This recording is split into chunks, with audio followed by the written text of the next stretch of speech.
17 رمضان المبارک کو جناب نبی اکرم سرور دو عالم صلی اللہ علیہ وسلم آپ اپنی جماعت کے ساتھ مشاورت کرتے ہیں کہ یہ مکہ کے جو سردار ہیں انہوں نے بہت بڑی خطیر رقم جمع کر کے بہت بڑا قافلہ ابو سفیان کی ذمہ داری میں یہ سفر تجارت پر ہے اور واپسی پر ہے۔ اگر اس قافلے کو روک لیا جائے، چونکہ مکہ والوں نے طے یہ کیا تھا کہ اس سے آنے والا تمام پروفٹ جناب محمد رسول اللہ صلی اللہ علیہ وسلم اور آپ کی جماعت صحابہ، آپ کی بنائی ہوئی وہ ریاست مدینۃ الرسول صلی اللہ علیہ وسلم میں اس کے خلاف استعمال کرنا ہے، تو اب اس کو روکنا ہے۔ اب یہ چھوٹا سا ایک قافلہ حضور علیہ السلام کا 313 آدمی یا 319 آدمیوں پر مشتمل ہے، اور جن کے پاس اسلحہ اور سامان کی بھی انتہائی قلت ہے، یعنی تلواریں بھی پاس نہیں، مارنے کے لیے کوئی چیز بھی نہیں، یہ بے سر و سامانی کے عالم میں حضور علیہ السلام کے حکم پر مدینہ سے نکل کھڑے ہوئے۔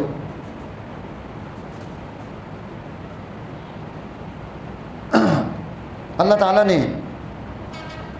حضور نبی کریم صلی اللہ علیہ وسلم کو یہ بشارت دی، وعدہ دیا، وَإِذْ يَعِدُكُمُ اللَّهُ إِحْدَى الطَّائِفَتَيْنِ، کہ یہ جو دو گروہ ہیں ان میں سے ایک کا آپ کے ساتھ وعدہ ہے کہ ادھر سے وہ قافلہ نکل رہا ہے، یہ اس قافلے کو روکنے کے لیے نکل رہے ہیں۔ ان کو پتہ چل گیا تو انہوں نے اپنا تیز ترین بندہ مکہ کی طرف روانہ کیا اور خود اپنے راستے کو تبدیل کر کے سمندر کے ساتھ ہو لیے، لمبا راستہ، لانگ روٹ جو ہے اسے چنا کہ سائڈ پہ ہو کر ہم یہاں سے نکل کر مکہ پہنچیں۔ حضور نبی کریم صلی اللہ علیہ وسلم کو جب یہ اطلاع ملی کہ ادھر قافلہ جو ہے وہ دوسرے راستے سے نکل گیا ہے اور ادھر ابو جہل اپنے لاؤ لشکر کے ساتھ وہاں سے نکل کر آ رہا ہے، اب آپ نے جماعت صحابہ کو جمع کیا، مہاجرین اور انصار کو، کہ رائے دو، مشورہ دو، اب ہمیں کیا کرنا چاہیے۔ حضرت مقداد ایک مہاجر صحابی کھڑے ہوئے اور انہوں نے فرمایا، یا نبی اللہ، آپ حکم دیں، ہم سمندروں میں چھلانگ لگا دیں گے، ہم دور اور قریب کو نہیں دیکھیں گے، ہم سیدنا موسیٰ علیہ السلام کے ساتھیوں کی طرح یہ نہیں کہہ دیں گے فَاذْهَبْ أَنْتَ وَرَبُّكَ فَقَاتِلَا إِنَّا هَاهُنَا قَاعِدُونَ، کہ جاؤ تم اور تیرا رب جا کر دونوں لڑو، اور جب فتح نصیب ہو جائے پھر ہمیں بتا دینا، ہم بھی آ جائیں گے، ہم یہاں بیٹھے ہیں۔ ہم ایسا نہیں کہیں گے۔ حضور نبی کریم صلی اللہ علیہ وسلم ان کی باتوں سے بہت خوش ہوئے، مسرور ہوئے اور تعریف کے کلمات ارشاد فرمائے۔ پھر آپ نے فرمایا کہ رائے دو، رائے دو۔ جب پھر رائے مانگی، اب انصار سمجھ گئے کہ یہ رائے حضور نبی کریم صلی اللہ علیہ وسلم ہم سے مانگ رہے ہیں، کہ چونکہ انصار کے ساتھ مدینہ کے اندر مل کر رہنے کا معاہدہ تھا، مدینہ سے باہر دشمن پر حملہ کرنا ہے، تو اب ان کی رائے لینا بھی ضروری ہے۔ تو انصار میں سے کچھ لوگ کھڑے ہوئے اور انہوں نے یہ بات ارشاد فرمائی کہ یا نبی اللہ آپ آگے بڑھیں، ہم آپ کے دائیں بائیں آگے پیچھے ہر طرف لڑیں گے۔ حضور نبی کریم صلی اللہ علیہ وسلم خوش ہو گئے۔ اور پھر قرآن حکیم یہ بات بتاتا ہے کہ مسلمان جماعت میں سے ایک گروہ یہ چاہتا تھا کہ ہم قافلے کا ہی مقابلہ کریں کہ اس میں 40 آدمی ہیں اور ہمارے پاس جنگی سامان بھی نہیں ہے، 2 گھوڑے ہیں، کچھ زرے ہیں، 2 تلواریں ہیں، کچھ اونٹ ہیں، تو ان کے ساتھ ہم کیا مقابلہ کریں گے؟ ابو جہل 1000 کا لشکر لے کر آ رہا ہے۔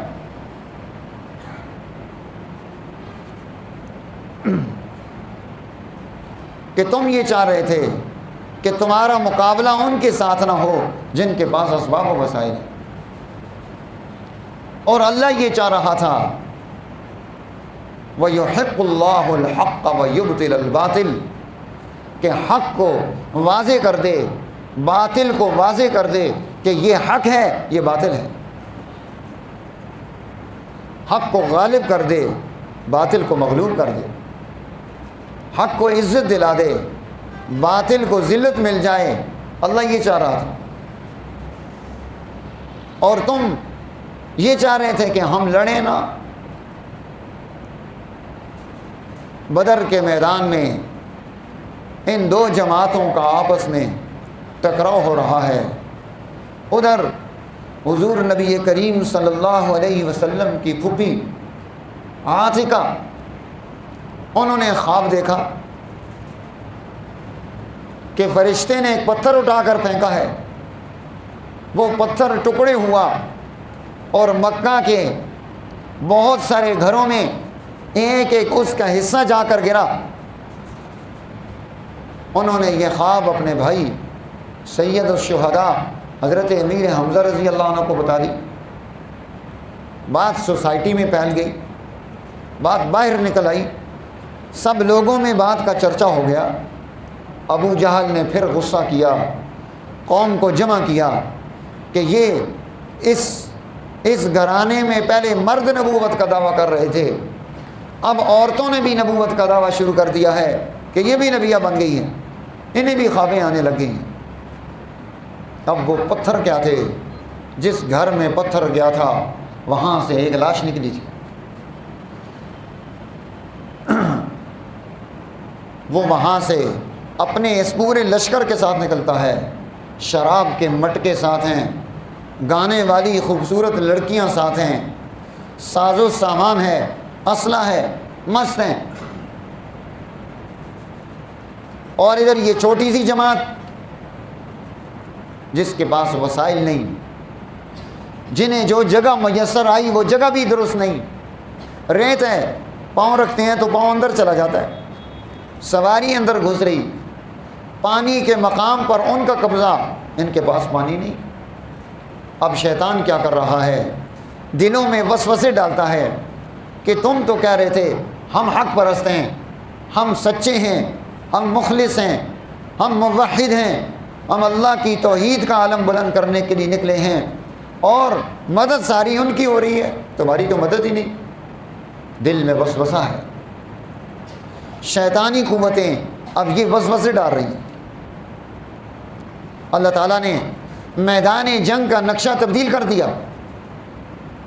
بارش ہو گئی۔ اب جب بارش ہوئی تو وہ جو ریت کا علاقہ تھا اس بارش نے اس ساری کو مضبوط کر کے اس میں ٹھہراؤ پیدا کر دیا، اور ادھر جو چٹیل میدان تھا وہ پھسلنے والی جگہ بن گئی، وہاں یہاں رکھو تو وہاں جا کے رکتا ہے، گھوڑے بھی پھسل رہے ہیں۔ ان کے پاس اس بارش سے پانی جمع ہو گیا کہ انہوں نے غسل کر لیا، انہوں نے وضو کر لیا، اپنے مشکیزے بھر لیے، تازہ دم ہو گئے، اور ادھر اللہ کی طرف سے مدد آ گئی۔ مدد کیا آئی کہ اللہ تعالیٰ نے اس جماعت پر اونگ اور نیند کو غالب کر دیا۔ رات کو وہاں پہنچے تو پرسکون ہو کر سارے سو گئے، سوائے حضور نبی کریم صلی اللہ علیہ وسلم کے کہ آپ ساری رات اللہ کی بارگاہ میں کھڑے ہو کر التجاؤں میں مصروف ہیں، دعائیں مانگ رہے ہیں۔ اور یہ جماعت اطمینان کے ساتھ سوئی ہوئی ہے۔ جب انسان سو جاتا ہے تو سونے سے وہ تازہ دم ہو جاتا ہے، اس کے قوا مضبوط ہو جاتے ہیں، اسے ایک اچھا ماحول میسر آتا ہے آگے بڑھنے کا، دشمن کے ساتھ مقابلہ کرنے کا۔ لیکن یہ میدان جنگ کے لیے ہے، اونگ اور نیند کی نعمت جمعے کے اجتماع کے لیے نہیں کہ آپ گھر سے یہاں نکلیں اور آ کر بیٹھے سوئے رہے میری تقریر کے دوران۔ ہاں جی، اگر یہاں پر اونگ آئے جب تعلیم دی جا رہی ہو تو یہ اللہ کی طرف سے نہیں، یہ شیطان کرتا ہے، یہ شیطان کرتا ہے، اس لیے اسے دوبارہ وضو کر لینا چاہیے۔ اور میدان جنگ میں اونگ آ جائے، نیند آ جائے تو یہ اللہ کی طرف سے ہے کہ اسے طاقت مل گئی، وہ توانا ہو گیا، وہ تازہ دم ہو گیا، وہ نئے دستے کی طرح ہو گیا، اب وہ چٹ کر مقابلہ کر سکتا ہے۔ اللہ تعالیٰ نے اس جماعت پر یہ مہربانی کی، انہیں اونگ کی نعمت دے دی، آسمانوں سے بارش کو نازل کر دیا، پانی کا انتظام کر دیا، اور پھر یہ جماعت تو مٹھی بھر ہے لیکن جماعت ہے، گروہ نہیں، جتھا نہیں۔ جتھے اور گروہ کامیاب نہیں ہوتے، جماعت کامیاب ہوتی ہے جس کی سوچ ایک ہو، جس کی فکر ایک ہو، جو ایک انداز سے آگے بڑھ رہی ہو۔ مختلف الخیال لوگوں کو اگر جمع کر دیا جائے تو وہ جماعت نہیں بنا کرتی، چوں چوں کا مربع ہوتا ہے۔ جیسے آج ہمارے ہاں پچھلے سارے عرصوں میں 70 سال سے یہی ہو رہا ہے، حکمران پارٹی جو آتی ہے وہ مختلف جماعتوں کے لوگوں کو جمع کر کے ایک پارٹی بن کر وہ حکمرانی پیدا کرتی ہے، تو ان کی سوچ ایک نہیں، ان میں وحدت نہیں، ان کے گفتگو کرنے کا انداز ایک نہیں۔ جب ساری چیزوں میں فرق آئے گا تو وہاں وہ جماعت نہیں رہے گی، وہ نتیجہ نہیں پیدا کر سکے گی۔ حضور نبی کریم صلی اللہ علیہ وسلم نے یہ جماعت بنائی تھی صحابہ کی، جنہیں ایک نظریہ دے کر کھڑا کیا تھا، اور اس کے نتیجے میں وہ تھوڑے سے ہیں لیکن تھوڑے ہونے کے باوجود بھی وہ منظم ہو کر بھرپور انداز سے آگے بڑھ کر کردار ادا کرتے ہیں تو نتیجہ پیدا کر لیتے ہیں۔ اور ادھر سے اللہ کی تائید جو ہے فرشتوں کی صورت میں اس جماعت کے ساتھ شامل ہو گئی۔ لقد نصرکم اللہ ببدر وانتم اذلہ، کہ بدر کا موقع دیکھو، تم انتہائی کمزور تھے، اللہ نے تمہاری کیسے مدد کی، اور وہ مدد کیا تھی؟ اس نے تمہارے لیے آسمانوں سے فرشتوں کو نازل کر دیا کہ جاؤ جا کر اس جماعت کے قلوب میں اطمینان بھر دو۔ اور چونکہ وہ فرشتے ہیں، انہوں نے آ کر لڑائی تھوڑی کرنی، لڑنا تو اس نے جو مکلف ہے، وہ تو مکلف ہی نہیں، وہ آ کر انہیں جو ہے اپنائیت دیتے ہیں، ہم تمہارے ساتھ ہیں، ہماری قوت تمہارے ساتھ ہے، ہماری دعائیں تمہارے ساتھ ہیں، ہمارا سارا تعاون تمہارے ساتھ ہے، حق کی پچھلی ساری تائید ادھر ہے، اگر تم صبر کا راستہ اختیار کر لو گے تو نتیجہ حاصل کر لو گے۔ اس لیے اس جماعت نے صبر کا دامن نہیں چھوڑا، نان وائلنس پر رہے، تشدد کا راستہ اختیار نہیں کیا، اور دشمن کے سامنے ڈٹ گئے۔ نتیجہ کیا پیدا ہوا؟ اللہ نے اسے یوم الفرقان بنا دیا کہ یہ آج حق اور باطل کا مارکا ہے، حق حق ہو جائے گا، باطل باطل ہو جائے گا۔ تو میرے دوستو، آج ہم دنیا میں وہ چھوٹی سی جماعت کامیاب تھی، ہم اتنے زیادہ ہو کر ناکام کیوں ہیں؟ حضور نبی کریم صلی اللہ علیہ وسلم نے فرمایا تھا، جب تمہارے اندر وہن پیدا ہو جائے تو پھر تم تعداد میں زیادہ ہوگے لیکن تمہاری حیثیت تنکے کی طرح ہوگی، غصاء کا غصاء السیل، جیسے سمندر کے اوپر تنکا چل رہا ہوتا ہے، پانی کا ریلا اٹھا کر اسے دور پھینک دیتا ہے، ایسی تمہاری حیثیت ہو جائے گی۔ اور واہن کیا ہے؟ فرمایا حب الدنیا و کراہیت الموت، تمہارے دلوں میں دنیا کی محبت پیدا ہو جائے گی، اس دنیا کے لیے سارے کام کرو گے، رشتے ناطے توڑ دو گے، خاندانوں کو تباہ کر دو گے، لیکن یہ نہیں چھوڑو گے وکراہیت الموت، اور موت سے نفرت، کہ موت سے بھاگو گے۔ حالانکہ موت سے کون بھاگ سکتا ہے؟ جتنے ہم آئے ہیں ہم نے جانا تو آگے ہی ہے، لیکن دنیا میں کامیاب وہ ہے جو حق پرست بن کر صحیح راستہ اختیار کر کے جاتا ہے اور ناکام وہ ہے جو صحیح راستہ اختیار نہیں کرتا۔ تو ہمیں یہ واقعہ رہنمائی دیتا ہے کہ ہمیں آج اپنی زندگی کا تجزیہ کرنا چاہیے۔ اب جو ہے رمضان المبارک کا یہ اگلا دور آخری عشرے کا شروع ہو رہا ہے، اعتکاف بھی ہے، لیکن اس میں جو حکومتی پالیسی ہے کرونا کی وجہ سے اسے مد نظر رکھا جائے، کثرت نہ کی جائے اس میں،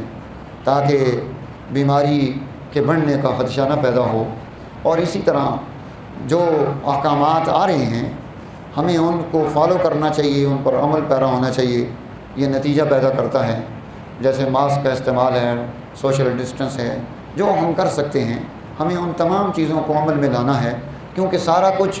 حکومت اور فوج کرائے، کچھ ہمیں از خود بھی کر لینا چاہیے۔ ہاتھ دھونا، گرم پانی کا شہد کا استعمال کرنا، اور اس طرح سے باقی اپنے احتیاطی تدابیر جو ہیں ان کو اختیار کرنا۔ تو جو دوست احباب اعتکاف بیٹھنا چاہیں گے وہ قاری مخدوم صاحب سے رابطہ کر لیں، تو جس طرح سے یہاں وہ ہماری پالیسی ہوگی اس کے مطابق آپ کو آگاہ کر دیا جائے گا کتنے دوستوں نے بیٹھنا ہے، کیا ترتیب ہوگی۔ اللہ تعالی ہمیں نیکی پر استقامت عطا فرمائے، گناہ سے اجتناب نصیب فرمائے۔